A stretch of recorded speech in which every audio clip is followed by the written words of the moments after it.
মসজিদমুখী হওয়ার যে কিছু উপায় রয়েছে, এই উপায় সম্পর্কে 1 নম্বর মসজিদের ফজিলত সম্পর্কে আগে আপনাকে জ্ঞান অর্জন করতে হবে। মসজিদের ফজিলত সম্পর্কে আপনাকে জানতে হবে। মসজিদের ফজিলত সম্পর্কে এই বিষয়ে আপনাকে একটু হলো জ্ঞান নিয়ে আসতে হবে। এই মসজিদ এই জিনিসটা কি, এটা আপনাকে আগে জানতে হবে। জানতে গিয়ে আপনাকে এই হাদিস আমি আপনার সামনে নিয়ে আসছি। এটাই হচ্ছে আল্লাহ রাসূল বলছেন, আহাব্বুল বিলাদি ইলাল্লাহি মাসাজিদুহা।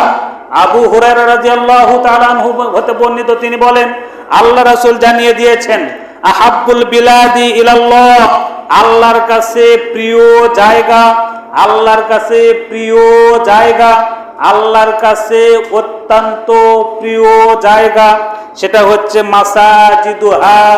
যত মসজিদ রয়েছে, যত দুনিয়াতে যত মসজিদ রয়েছে, সমস্ত মসজিদ হচ্ছে আল্লাহর কাছে সবচাইতে প্রিয় জায়গা। এখন আপনাকে আমাকে চিন্তা করতে হবে, আল্লাহর কাছে কেন এই জায়গাটা প্রিয়? এত দুনিয়াতে এত জায়গা থাকতে আল্লাহর কাছে কেন প্রিয় হলো? এই একটা বাক্য নিয়ে যদি আপনি আজকে সারাটা রাত সারাটা দিন একটু চিন্তা করেন, কালকে ফজরে আপনাকে আর ডাকা লাগবে না, জোহরে আপনাকে আর ডাকা লাগবে না, আসরে ডাকা লাগবে না। আল্লাহকে আগে এটা জানুন। আর ওই আল্লাহর কাছে সবচাইতে প্রিয় জায়গা এই মসজিদ কেন, এই দুটা বিষয় নিয়ে একটু আজকে থিসিস করবেন, আমার খুতবা দেওয়া লাগবে না। আল্লাহ রাসূল জানিয়ে দিয়েছেন আল্লাহর কাছে সবচাইতে প্রিয় জায়গা হচ্ছে এই মসজিদ। মসজিদ হচ্ছে আল্লাহর কাছে সবচাইতে প্রিয় জায়গা। ওয়াবগুযুল বিলাদি ইলাল্লাহি উসওয়াতুহা, আল্লাহ রাসূল এটাও জানিয়ে দিয়েছেন আল্লাহর কাছে সবচাইতে নিকৃষ্টতম জায়গা হচ্ছে হাট বাজার। তাই বলে কি আমরা হাট বাজারে যাব না? যাব। হাট বাজার যাওয়ারও ফজিলত রয়েছে, হাট বাজার যেতে হবে আমাদের, কিন্তু অতটুকু ওইভাবে অবস্থান করা যাবে না, যতটুকু দরকার অতটুকু কাজ করে আপনাকে ফিরে আসতে হবে। আর উত্তম জায়গা এখানে, যেখানে আসলে আপনার কল্যাণ হবে। এক ব্যক্তি পাপ নিয়ে মসজিদে ঢুকেছে, সেই পাপ মুক্ত হয়ে মসজিদ থেকে বের হবে, বলুন সুবহানাল্লাহ। এক ব্যক্তি অন্যায় করে মসজিদে ঢুকেছে, যদি তওবা আল্লাহ কবুল করে, ওই ব্যক্তি পাপ মুক্ত হয়ে মসজিদ থেকে বের হবে। এটাই হচ্ছে মসজিদ। অন্তরে ব্যথা নিয়ে মসজিদে ঢুকেছেন, দুনিয়াতে সবাই তাকে অবজ্ঞা করছে, কোথাও শান্তি পাচ্ছে না, আপনি মসজিদে আসুন, আপনি 5 ওয়াক্ত সালাত জামাতের সহিত আদায় করে বের হন। মসজিদে ঢোকার আগে যেমন আপনার মনের পরিবেশ ছিল, বের হওয়ার পরে দেখবেন আপনার মনের পরিবেশ অনেকটা পরিবর্তন হয়েছে। এটাই হচ্ছে মসজিদ।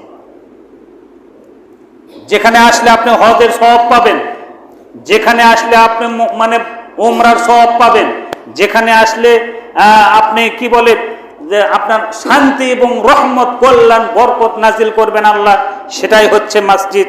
অতএব এই মসজিদ সম্পর্কে, মসজিদের ফজিলত সম্পর্কে জ্ঞান অর্জন করুন, তাহলে ফজরে আপনাকে আর ডাকা লাগবে না। আল্লাহ রাসূল আরো জানিয়ে দিয়েছেন, আবু হুরায়রা রাদিয়াল্লাহু তাআলা হতে বর্ণিত, তিনি বলেন, মান গাজা ইলাল মসজিদে ওয়া রাহা, 5 ওয়াক্ত সালাত এটা হচ্ছে ফরজ, এরপরেও যদি আপনি আসতে চান আসতে পারবেন, নিষেধ নাই।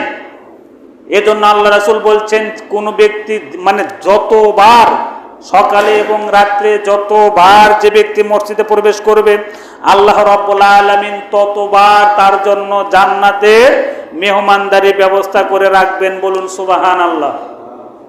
এটাই হচ্ছে মসজিদ। এই মসজিদ সম্পর্কে একটু আপনাকে জ্ঞান অর্জন করতে হবে। এমন একটা জায়গা যেখানে আপনি যতবার আসবেন, আল্লাহ রাব্বুল আলামিন জান্নাতে আপনার ততবার মেহমানদারির ব্যবস্থা করে রেখেছেন, মেহমানদারির ব্যবস্থা করবেন আল্লাহ ওই জান্নাতে। যতবার আসবেন ততবার এটা আল্লাহ করবেন। বুখারী শরীফের হাদিস। এবার আসুন আরেকটা হাদিস, না বললে নয়। আল্লাহ রাসূল আরো জানিয়ে দিয়েছেন, মান তাওয়াদ্দা ফি বাইতি ফা আহসানাল উযু, যে ব্যক্তি তার বাড়ি থেকে উত্তম রূপে ওযু করে বের হলো, সুম্মা আতা মসজিদ, অথবা সে মসজিদে আসলো, ফাহুয়া যায়রুল্লাহ, যে ব্যক্তি তার বাড়ি থেকে সুন্দর করে ওযু করে মসজিদে আসলো, যে ব্যক্তি, তার মানে আপনাদের কথাই বলা হচ্ছে, আপনারা যারা, আমরা যারা বাড়ি থেকে সুন্দর করে মসজিদ মানে ওযু করে মসজিদে যারা আমরা এসেছি, মানে আসার পরে আল্লাহ রাসূল জানিয়ে দিয়েছেন, ফাহুয়া যায়রুল্লাহ, এই সমস্ত ব্যক্তি যারা সুন্দর করে ওযু করে বাড়ি থেকে মসজিদে বের হয়ে এসেছেন, তারা হচ্ছে আল্লাহর মেহমান, বলুন সুবহানাল্লাহ। আমরা যারা এখানে বসবাস করছি, শুধু এই মসজিদের কথা আমি বলছি না, দুনিয়ার যত মসজিদ রয়েছে সমস্ত মসজিদের কথা আমি বলছি। যারা সুন্দর করে ওযু করে তার নিজ বাড়ি থেকে মসজিদে আসে, যখন মসজিদে আসে আল্লাহ রাসূল বলছেন এই সমস্ত লোক সবাই ফাহুয়া যায়রুল্লাহ, তারা আল্লাহর মেহমান। ওয়া হাক্কা আলাম মাজুরি আন ইউকরিমা যায়রা, আল্লাহ রাসূল আরো জানিয়ে দিয়েছেন মেজবানের দায়িত্ব হলো মেহমানকে সম্মানিত করা।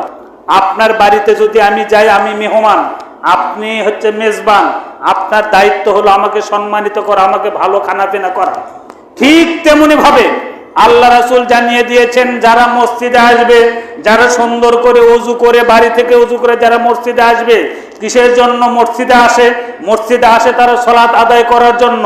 মসজিদে কেন আসে? মসজিদে আসে আল্লাহর কাছে ক্ষমা পাওয়ার জন্য। মসজিদে কেন আসে? সিজদা করার জন্য। মসজিদে কেন আসে? জিকির আজকার করার জন্য।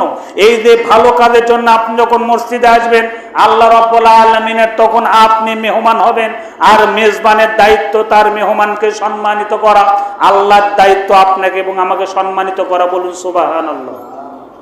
এই মসজিদ সম্পর্কে একটু জ্ঞান অর্জন করতে হবে।